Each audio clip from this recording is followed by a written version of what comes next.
जों दिनै ससियेल मिडियानि गेजेरजों गोबां जोंनि बर'नि सिनस्रि आफाद दुलाराय बर' फरायसा आफादनि जोंनि जे आफादगिरि बिथांनि कल रेकर्डिं भाइरेल जानाय जों गोबां खोनानो मोनबाय थादों। दा बेखौ लाना जोंनि रायजो राजानि गेजेरावहाय मोनसे गोनो गोथो सृष्टि जानायखौ जों नुनो मोनदों। मानोना दिनै दुलाराय बर' फरायसा आफादा गावनि मावनांगौ हाबाफारिखौ मावाखै होननानै जोंनि ओनसोलनि रायजो राजाया माने सावरायगासिनो दङ। बिनि सायाव आं फंनैसो बाथ्रा दिनै लाइमोन बैसोनि सेंग्रा जानानै आं बुंनो सानदों जे जोंनि यं जेनेरेसना बिनि सायाव आरो बे जे कल रेकर्डिं भाइरेल जागासिनो दङ बिनि सायाव जोंनिफ्राय मा साननाय फैदों बा जोंनि गोसोआव मा थट्स फैदों आं बेखौ रायजो राजानि गेजेरावहाय आं फोसावनो सानदों।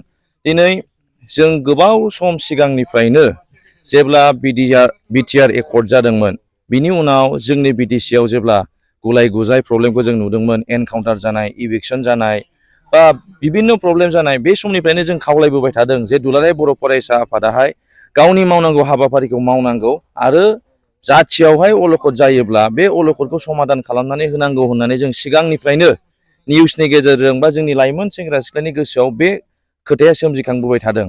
दा बेखायनो दानि परिबेसावबो जों लुगैदों जे दुलाराय बर' फरायसा आफादाहाय राजनितियावहाय स्ट्रेटलि बुङालासिनो बा थोंजोङै माने बेवहाय हेफाजाब होआलासिनो जुदि जे जोंनि समाजावहाय सात्रफोरनि जे प्रब्लेम जानाय बेखौ नायनानै होयोबा जों गोजोननाय मोनगोन। जेरै जोंहा इउनिभारसिटियाव गोबां प्रब्लेम दङ, थिग माने नांगौ बायदि टाइमावहाय रिजाल्ट मोना।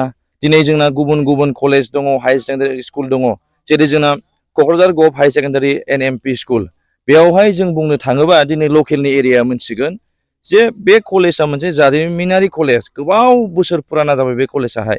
दिनै बे कलेजाव दासिमबो गोबां सात्रफोर दङ, नाथाय बे कलेजाव दिनैहाय मेथ्स टिचार दंना गैया, साइन्स टिचार दंना गैया, बिनि खबरखौ दुलाराय बर' फरायसा आफादा लादोंना लायाखै, बेयावहाय जोंना मोनसे प्रश्न दङ।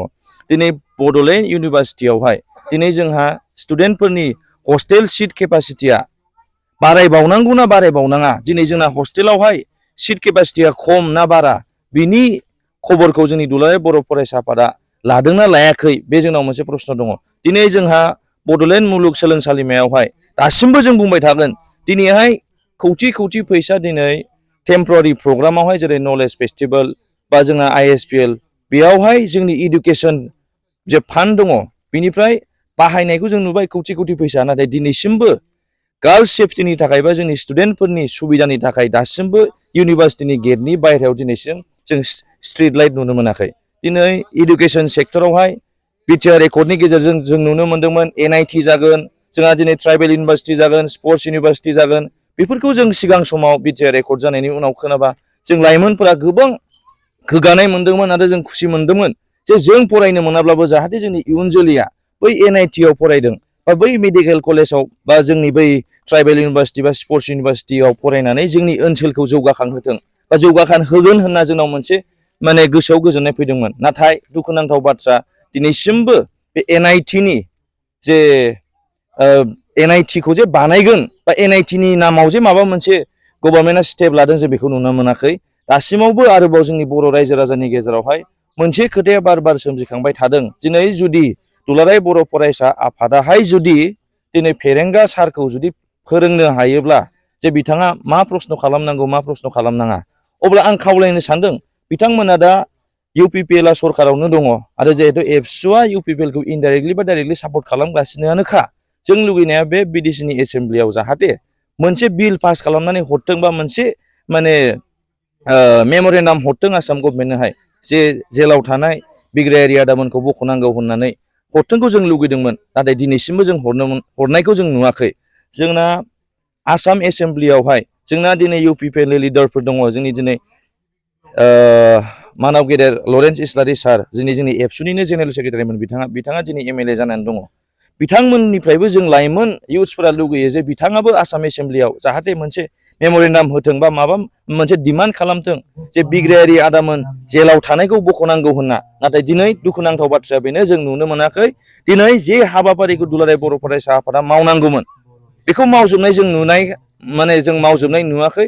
बेखायनो जों खावलायदों जे दुलाराय बर' फरायसा आफादा जाहाथे जोंनि जे प्रब्लेम्सफोर दङ बेखौ बिथांमोना नायनांगौ, राजनितियाव डाइरेक्टलि थायालासिनो बा दिनै UPPL खौ डाइरेक्टलि सापर्ट खालामालासिनो जुदि बिथांमोना रायजो राजानि खामानि मावोब्ला रायजो राजाया मोजां मोनगोन, दिनै जोंनि फरायसाफोरा मोजां मोनगोन, दिनै जोंनि इयुथ्स लाइमोनफोरा दुलाराय बर' फरायसा आफादखौ निश्चय मोजां मोनगोन आरो मोजां मोनबायबो थायो। जास्ट दानि जाय लिडारफोर दङ बेखौ जोङो मोजां खामानिखौ मावजानाय लुगैदों। आरो बेजों लोगोसे जोबथायाव आं खावलायनो आं दिनै गावनि गोसोनिफ्राय मोनसे बाथ्रा फोसावनो सानदों। दिनै जोंना UPPL नि लिडारफोरा गोबां गिदिर गिदिर बाथ्रा बुंबोदोंमोन इलेक्सन समावहाय, बा दाबो बुंबाय थायो सान्थि फैबाय सान्थि फैबाय सान्थि फैबाय होननानैहाय, बिटिसिआव सान्थि परिबेस फैबाय होननानैहाय। जुदि सान्थि फैदोंब्ला दाबो मानो इलेक्सना मानो जोबाखै? जुदि सान्थि फैदोंब्ला आसाम पुलिसनि गुलिनि शिकार जोंनि दिनैहाय जोंनि जाथिनि आदामोना मानो दासिमावबो पुलिसनि गुलिनि शिकार जानांगौ दङ? दिनै जुदि सान्थि फैदोंबा बै गरिब आबौआ जेब्ला हाग्रायाव बन थसे दाननो थाङो अब्ला बिथांनि रुवाखौ मानो सिख'नानै लाबोयो? बिथांखौ मानो दिनैहाय पुलिसनि हाराहास्ति खालामो? जुदि बै हाग्रा खाथिनिया बा हादान ओनसोलनिया जुदि थास' जावनो थांब्लाबो दिनै मानो फरेस्ट गार्डनि अयथासारखौ जोंनि बर' बिमामोना मोनगासिनो दङ? जौ मावनांला, दिनैहाय एमाव देनांला, गुबुननि न'आव हाजिरा मावनांला होननानै जोंनि UPPL नि लिडारफोरा जोंनि रायजो राजाखौ दिनै बिथांमोना फिदिंबोदोंमोन। नाथाय दिनै बिथांमोना 4 बोसोरनिफ्रायबो अधिक जाबाय सरकाराव थानाया, रायजो राजानि थाखाय खामानि मावनाय जों मोनसेबो नुवाखै। नंखायनो आं खावलायनो सानदों जे जोङो UPPL खौ जाहाथे जोङो 2025 आवहाय बोखारो आरो जोङो हाग्रामा महिलारि सारखौ लाबोफिनो। मानो होनबा हाग्रामा महिलारि साराल' एकमात्र सासे लिडार जाय जोंनि BTC नि ओनसोलनि थाखाय सानो आरो जोंनि इयुननि थाखाय सानग्रा लिडार जों हाग्रामा महिलारि सारखौल' नुदों।